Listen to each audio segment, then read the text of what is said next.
Qué rollo, quiero mandar un saludo a mi amigo Goodfella de parte de tu amigo Jaime Munguía. Un abrazo, carnal. Ánimo. All right, Barbara Troy, shout out to her, man. She sent me a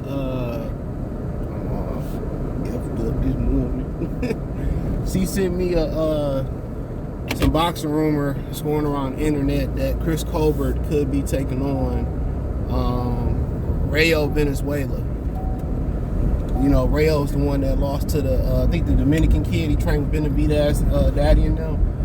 So you got two prospects coming off a loss, and they say allegedly that could be on the Benavides. Like I said, I don't know how true this is. Just she sent to me.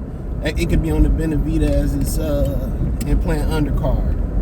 So to me, that's a crazy fight, bro. I mean, you got two prospects coming off an L, and another L could, honestly, put them damn near in journeyman status in this new internet age of boxing.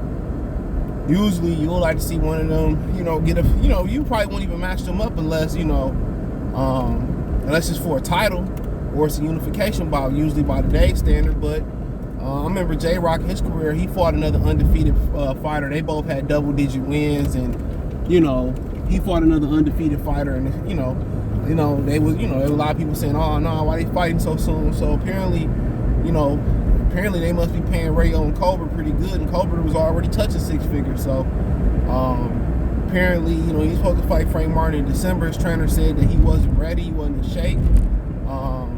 So apparently he'll be ready, I'm guessing, around March for the planned Benavides fight. So, I might go to that joint. I ain't gonna lie. If it's in March, I might go. I might be in Vegas anyway, so I might pull up, see what it's hitting on. I need to get away from my birthday. I need to clear my mind, bro. Honestly, I need a reset button. That's why I need to hit the reset button in my life, just for a little break. But I mean, yeah, that's a very interesting fight. Rayo got knocked out. Colbert, he ain't get knocked out, but if he would have opened up, he would have got knocked out. And I think Colbert underestimated his opponent. I think Rayo underestimated his opponent. But you heard Tank. He said, I don't underestimate nobody. He fought a whole bunch of nobodies. Come on, bro. What you doing? So it is what it is. But yeah, they had one of them fights where they had a crossroad. So very interesting fight. Sound like PBC to do so. They put both their prospects in the position of in dangerous positions. Both lost to late replacements. So it don't surprise me PBC taking this risk. They both want it. Sometimes you got to protect. Sometimes you got to protect younger fighters from younger fighters, and they ain't doing that. So I'm not sure it's gonna be the co-feature or exactly what they gonna do, but if the report is true, it's just a rumor. But Colbert he ain't seem too like mad over the loss. And Rayo, I'm not sure.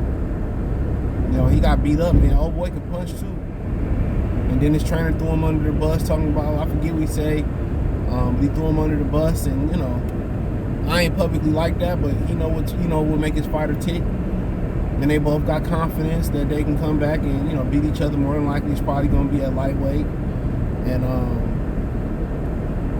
maybe Colbert could turn around and fight Frank Martin. After this, or the winner can fight Frank Martin. But apparently, probably Rayo believed it was just a fluke that he got stopped, and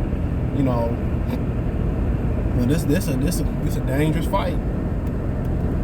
Very dangerous fight. But they making a lot of money. Colbert making a lot of money. Maybe Colbert don't want to box no more. His confidence don't seem to be shot at all. His confidence don't seem to be shot at all. But to me, I don't think he's hungry no more. I can't really speak on Rayo. Don't see a lot of interviews. I know Rayo was looking ahead to fight Rolly and other guys and talk about the big fights. Colbert don't like he missed a beat in his life. And then you not in the gym prepared to fight Frank Martin, even though you probably didn't even know what the fight day was going to be. You ain't even prepared to fight. You know, that let me know everything I need to know.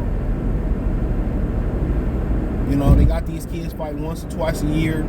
Prospects need to be in the ring 3, 4, 5 times a year, continually working on their skills. They getting out of shape. They blowing up in between fights.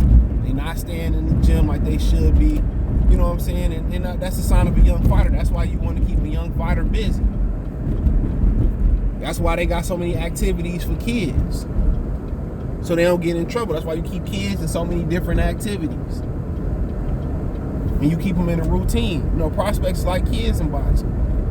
Give them too much time, too much money, they get bound to get in trouble. They bound to blow up in weight. They bound to make mistakes. That's why you got to keep them in the ring, in the busy. And if you a prospect, the worst place for you to be with is PBC. They don't understand that. They think having 400-500 clients is somewhat of a, you know, is a strength, and it's becoming a weakness because you don't have enough TV dates to accommodate. That's the difference. You don't have enough television dates to accommodate the need. So, you just don't.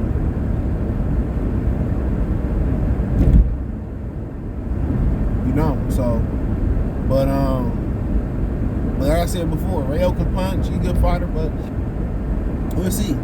We know Colbert was out of shape. See if he get into shape, but I don't know, man. Neither one of these dudes may never ever touch a world title. But a lot of promise. Even if the winner may not go on to touch a world title.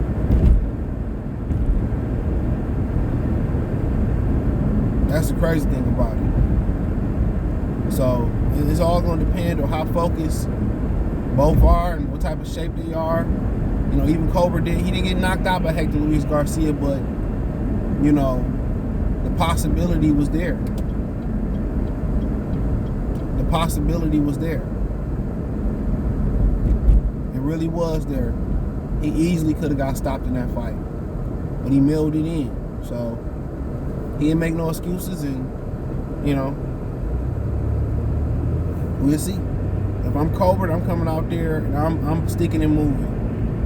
You know, him. Who was the other fighter that's trying to prove they can punch? Not Devin Haney. He was another one. Devin Haney was the one versus Linares. It was somebody else that was they were trying to prove that they can punch. And you know, sometimes it's just better to embrace what you're doing, what you do best. You know, once you get in the rhythm of sticking and moving, then you can start. You know, you find your rhythm, your sweet spot. Then you can start. You know, punching. You know, punching through the guard and punching through the target and shit like that. You know, but Rayo can punch. So, you know, one thing we know is that, you know, Hector Luis Garcia, he ain't the biggest puncher. Rayo can punch. So, you know, Rayo got a good puncher's chance off the rip. Off the rip. Off the rip. So, you know, Colbert just need to verse what he do best. He fighting this Hispanic, stick and move. Be slippery. And if you want to get more knockouts, then more body work, more 3-4 punch combinations. You know, everybody got that one hitter quitter, but that body work gonna slow him down and hold him in place. Then you can start going to work on him. But on Rayo, I'm trying to knock his ass. I'm trying to land something. I'm trying to land something. So I know he can't take it, but maybe with the extra weight, he'd be a little bit more sturdy. You know, but Rayo got to focus on the body, get his jab going, and probably get inside Colbert's head. That's probably what he need to do, is get inside Colbert's head. So Colbert can stand there and trade with him, you know, so he can stand there and trade with him. That's what I would do, get inside his head.